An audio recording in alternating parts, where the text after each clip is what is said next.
दोस्तों आज हम क्लास 12 के फिजिक्स का न्यूमेरिकल करेंगे और देखते हैं ये 3 नंबर का बोर्ड परीक्षा में आया हुआ न्यूमेरिकल है। क्वेश्चन आपको दिख रहा होगा, दे रखा है चौथे का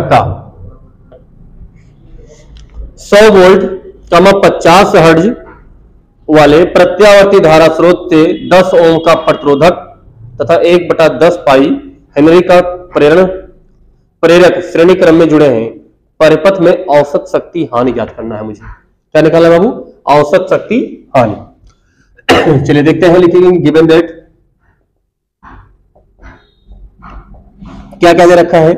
100 वोल्ट यानी VRMS का मान दे रखा है root mean square value 100 volt. आवृत्ति कितनी है? Frequency 50 hertz.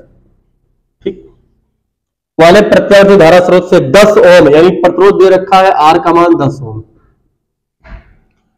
प्रतिरोधक तथा 1/10 पाई यानी हेनरी दे रखा है, यानी यल का मात्रक 1/10 पाई होता है। ठीक है, देखो यहां हमें प्रेरक कह रहा है, तो प्रेरक का मतलब समझना चाहिए कि किसी भी कुंडली का स्व प्रेरकत्व दे रखा है या स्व प्रेरण गुणांक दे रखा है। ठीक है, और दूसरी बात हम मात्रक से पहचाने क्या दे रखा है, कह रखा है कि 1/10 पाई हेनरी का प्रेरक श्रेणी क्रम में जुड़ा है।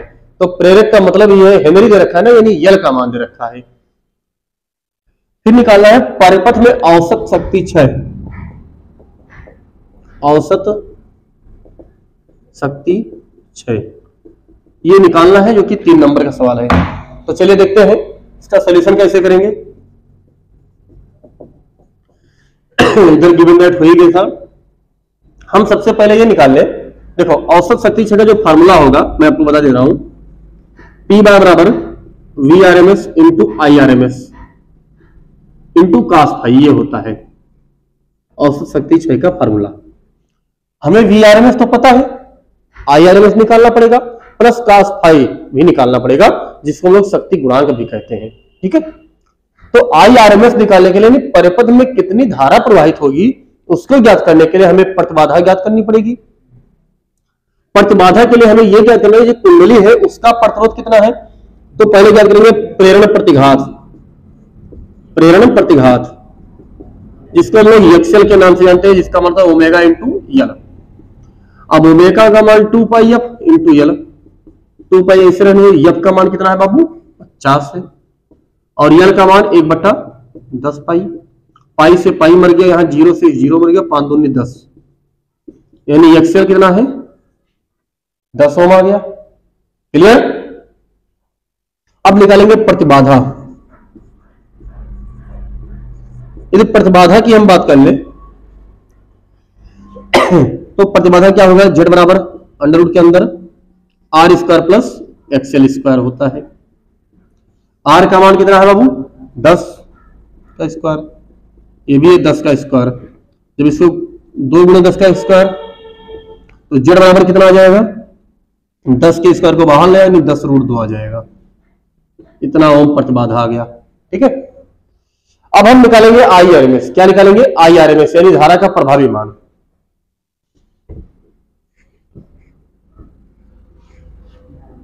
IRMS बराबर क्या होगा? VRMS अपान Z। अच्छा, VRMS का मान कितना है बाबू? 100, और Z का मान कितना है? 10/√2। 10 से 10 काट गया तो कितना आ गया? 10/√2 एम्पियर। ये धारा का प्रभावी मान मिल गया। अब क्या निकालना है? cos phi. cos फाई बराबर देखो क्या हो जाएगा, क्या होता है? R अपान Z। R का मान कितना है? 10, और Z का मान 10√2। 10 से 10 मर जाएगा तो 1/√2 बच जाएगा। आया समझे? अब हमें क्या निकालना है? फाइनली जो आंसर मुझे चाहिए था, औसत शक्ति क्षय।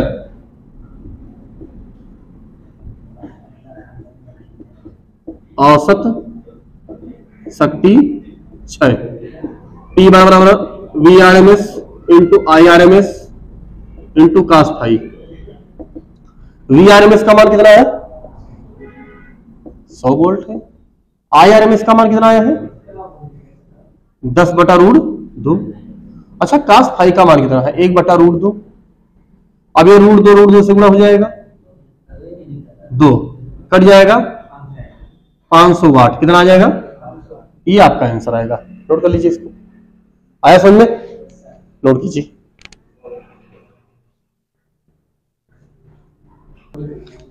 चलिए दोस्तों अगला सवाल देखते हैं क्या होगा। अगला सवाल है, आपको सवाल दिख रहा होगा नीचे, वायु के सापेक्ष कांच का अपवर्तनांक। ये जो हम अगला सवाल हमारा है ये भी 3 नंबर का आया हुआ है और ये 2020 में आया हुआ है, सेट नंबर 4 का साल पेपर का है। ये लेंस का सवाल है, ठीक है। कह रहा है कि वायु के सापेक्ष कांच का अपवर्तनांक 3/2 है तथा जल का अपवर्तनांक 4/3 है। एक दो उत्तल लेंस के वक्र पृष्ठों की वक्रता त्रिज्याएं क्रमशः 20 सेंटीमीटर तथा 30 सेंटीमीटर है। इस लेंस की फोकस दूरी पहला वायु में और दूसरा जल में ज्ञात करना है, ठीक है। तो देखते हैं, अंगा नंबर सवाल है, 3 नंबर का आया हुआ है बोर्ड परीक्षा में। आप लोग जरूर इसको देखिए क्योंकि ये 3 नंबर 5 नंबर के एक ही सवाल लगा देने से आपका सीधा 1% बढ़ेगा, सीधा 1% बढ़ना है, ठीक है। तो इनको जरूर देखिए और यदि ना समझना है तो कुछ नहीं करना है, एक को कम से कम 10 बार पढ़कर जाइए। 10 को एक बार ना पढ़ो, एक टाइप को 10 बार पढ़ लीजिए, वो टाइप तो बिल्कुल नहीं छूटेगा बोर्ड परीक्षा में, है नहीं। अब जैसे मान लीजिए हम लोग 10 सवाल को एक बार पढ़ ले, पता लगे एग्जाम में आ जाए, को ना लगा पाए, और उसमें से अगर 5 सवाल को कम से कम 8-8 बार पढ़ लेंगे तो उससे तो नहीं छूटेगा 100%। इस तरह से स्ट्रेटजी बना के चलिए। देखिए, वायु के सापेक्ष कांच का अपवर्तनांक, एयर के रिस्पेक्ट में ग्लास का अपवर्तनांक जो है वो 3/2 है। इधर देखो, एयर के रिस्पेक्ट में ग्लास का यानी जिसका लेंस बना हुआ है, फिर एयर के रिस्पेक्ट में वाटर का दे रखा है 4/3 इधर दे रखा है। अब सुनो सवाल क्या कह रहा है, इसको समझ लीजिए। जैसे कह रहा है एक दो उत्तल फोकस लेंस है, एक लेंस है, इसकी जो वक्रता त्रिज्याएं हैं, सुनिए, पहला एक बड़ा है एक छोटा है। पहले की जो R1 त्रिज्या है वो 20 सेंटीमीटर है और जब मैं दूसरे की वक्रता त्रिज्या लूंगा तो इस साइड में आना पड़ेगा, यानी R2 जो है वो -30 सेंटीमीटर है। पहला इसकी फोकस दूरी क्या होगी यदि इसका अपवर्तनांक यानी जो अपवर्तनांक है वो किसका, डेंसर मीडियम का यानी लेंस का दे रखा है, ये हम कह सकते हैं, इसको ये कह सकते हैं। और इसको जब मैं एयर में रख दूं, मतलब ऐसे ऊपर बाहर निकाल कर करूं, तब इसकी फोकस दूरी क्या होगी, एयर में निकालना है। और एयर को निकालने के बाद पूरे सिस्टम को हम चाहते हैं कि हम पानी में डुबो दें। किसमें डुबो दें बाबू, पानी में, इसको वाटर में डुबो देंगे। तब पूछ रहा है इसकी फोकस दूरी क्या होगी, बढ़ेगी या घटेगी। आप बताइए, यदि मैं इसको बाहर रखूंगा तो फोकस दूरी कुछ होगी, और यदि मैं इसको पानी में डुबो दूंगा तो फोकस दूरी घटेगी या बढ़ेगी, बढ़ेगी।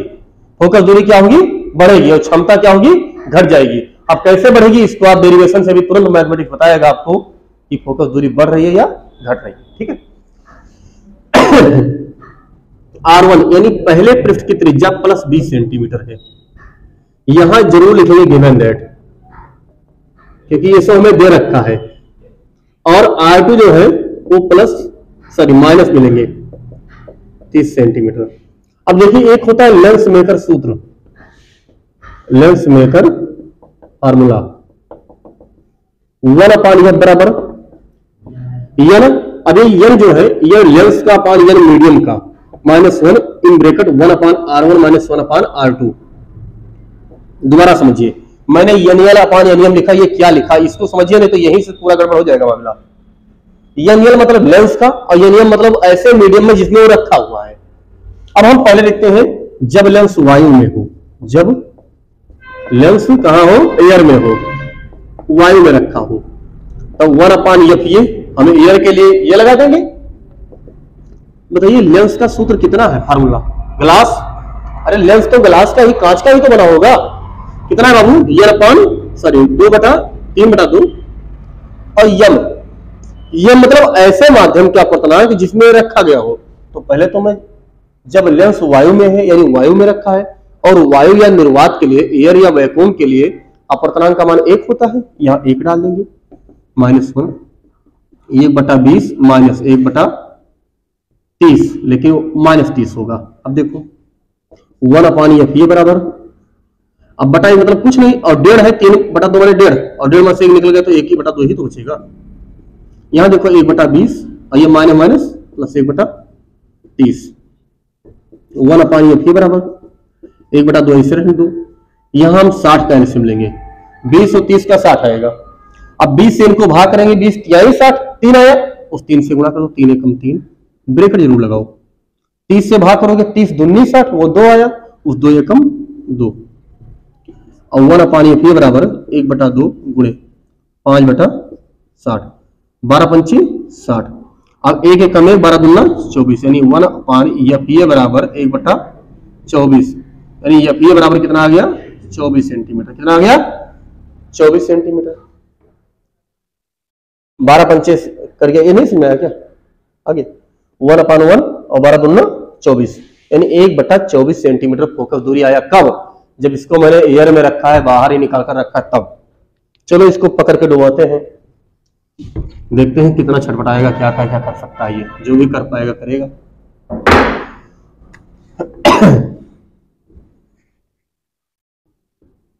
जब लेंस को जल में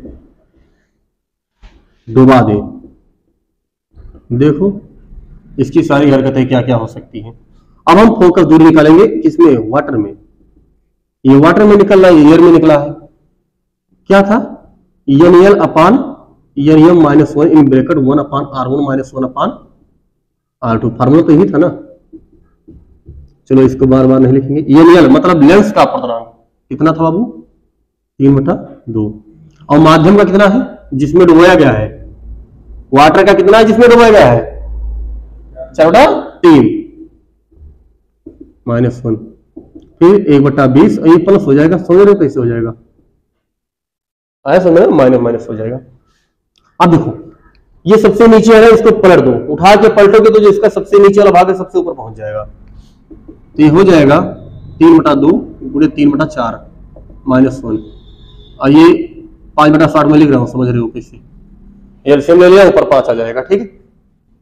अब देखो ऊपर 3 त्रिका 9 और नीचे 4 दूनी 8 -1, 5/60।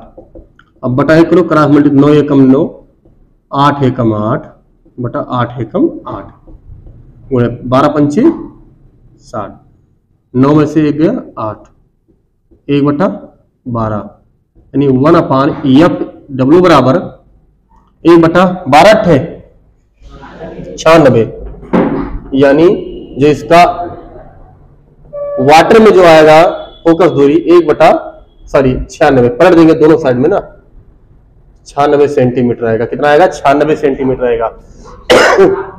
कितना आया, 26 सही 96 आया। इसका मतलब यह हुआ कि पहले फोकस दूरी कुछ कम थी, इसको जब जल में पानी में डुबाए तो फोकस दूरी क्या हुई, बढ़ गई, यानी क्षमता क्या हुई, घट गई। वैसे हम अपने लोग का देख ले, अगर ये वायु में दौड़ेंगे तो सही से दौड़ सकते हैं, यदि हमें पानी में दौड़ना पड़े तो अपनी ही क्षमता घट जाती है, तो बेचारा लेंस ठहरा, इसका तो ऑटोमेटिक घट जाएगा ना, तो क्षमता घट गई ना, घट गई। तो समझ लीजिए, नोट कर लीजिए, 3 नंबर का सवाल था ये, ठीक है, नोट कीजिए इसको। चलिए बच्चों एक और देखते हैं। 3 नंबर का सवाल है, लिखा है साफ प्रेरण गुणांक की परिभाषा दीजिए। क्या दिखाना है, साफ प्रेरण गुणांक, सेल्फ इंडक्टेंस का डेफिनेशन देना है। आइए मैं बताता हूं, डेफिनेशन अगर आप भूल जाए तो कैसे बनाएंगे। देखो ये भी 3 नंबर का आपके बोर्ड परीक्षा में आया हुआ है। साफ प्रेरण गुणांक या साप्रेरकत्व क्या बोलते हैं, यल, इसकी डिफिनेशन देनी है। देखो अब ये डिफिनेशन आप भूल जाए तो कैसे याद करेंगे, इसको समझिए। कुछ नहीं याद है, कोई बात नहीं, ये तो पता होगा ना कि E = -L × di/dt होता है। E = प्रेरित विद्युत वाहक बल किसी कुंडली के साप्रेरण गुणांक इंटू धारा परिवर्तन दर के गुणनफल के बराबर होता है। मुझे निकालना यल का मान, minus C upon D I upon D T. अब कहीं कहीं इसको ऐसे भी लिख देते हैं L equal to minus C upon delta I upon delta T. ठीक है, ऐसे भी लिख सकते हो। यानी किसी कुंडली का स्वप्रेरक गुणांक उस कुंडली में प्रेरित विद्युत वाहक बल के संख्यात्मक मान के बराबर होता है यदि कुंडली में धारा परिवर्तन की दर एकांक हो। यदि कुंडली में धारा परिवर्तन की दर एकांक हो तो उस कुंडली में प्रेरित विद्युत वाहक बल का संख्यात्मक मान कुंडली के सहप्रेरण गुणांक के बराबर होता है। ठीक है, इसको मैं लिख दे रहा हूं इसको मैं लिख रहा हूं, देखिए। चलिए बच्चों देखिए, किसी कुंडली का, देखो ये सवाल 3 नंबर का है। 3 नंबर में आपको 1 नंबर तो डेफिनेशन पर मिलेगा। ये सब कुछ नहीं लिखना है, लेकिन कम से कम ये जब जानोगे तो आप तुरंत डेफिनेशन बना सकते हो, नहीं तो फिर वही काम है रट्टा मार मार मार रट्टा मार। किसी कुंडली का स्वप्रेरकत्व जो होता है या स्वप्रेरण गुणांक, बात एक ही है।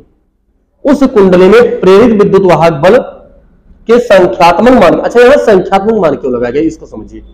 ये जो माइनस है ना, ये डायरेक्शन बता रहा है कि ये समझो ऐसा ही है कि जिसका मतलब जिस पतली में खाएगा उसी का छेद करेगा।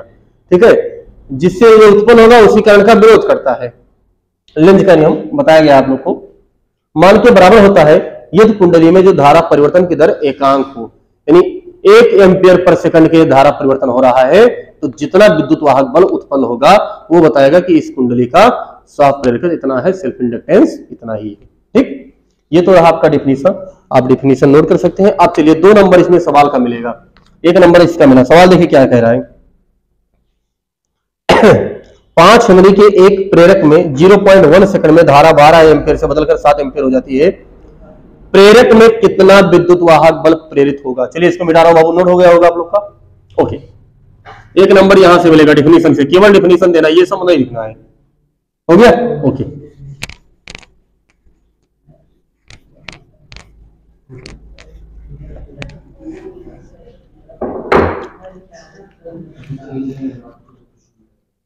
चलिए लिखें गिवन दैट इसी का है 2 नंबर इसमें मिलेगा सवाल से। 5 हेनरी यानी यल बराबर 5 हेनरी कितने सेकंड में? डेल्टा टी बराबर 0.1 सेकंड। धारा का मान यानी I1 बराबर पहले 12 एम्पियर था, बाद में 7 एम्पियर हो गया। ये धारा परिवर्तन हो रहा है तो फ्लक्स परिवर्तन होगा, तो धारा परिवर्तन डेल्टा आई बराबर क्या होगा? I2 माइनस I1 यानी 7 माइनस 12 माइनस 5 एम्पियर। कितना होगा? Minus 5 ampere. अब निकालना है कुंडली में प्रेरित विद्युत वाहक बल। प्रेरित विद्युत वाहक बल E equal to minus L into delta I upon delta T होता है। अब चाहे डी लगाए या डेल्टा, बात एक ही है। डी बहुत सूक्ष्म परिवर्तन है और डेल्टा थोड़ा परिवर्तन है बड़ा। यल का मान 5, डेल्टा आई का मान -5, टी का मान 0.1, माइनस माइनस प्लस 5 × 5 = 25 बटा 0.1। 10 हटाओ 0 लगाओ, ये 250 वोल्ट। कितना आएगा बाबू? 250 वोल्ट। ये आपका 2 नंबर का सवाल है, बहुत इजी। ठीक है, आप कोई डेफिनेशन कोई डेरिवेशन करोगे, हो सकता है राइटिंग पर नंबर कट जाओ से, ये सब लगा दो, कोई नंबर नहीं करना है, तुरंत फुल के फुल नंबर मिलेगा आप लोग को। ठीक है, आया समझे? नोट कीजिए, नोट कर लीजिए।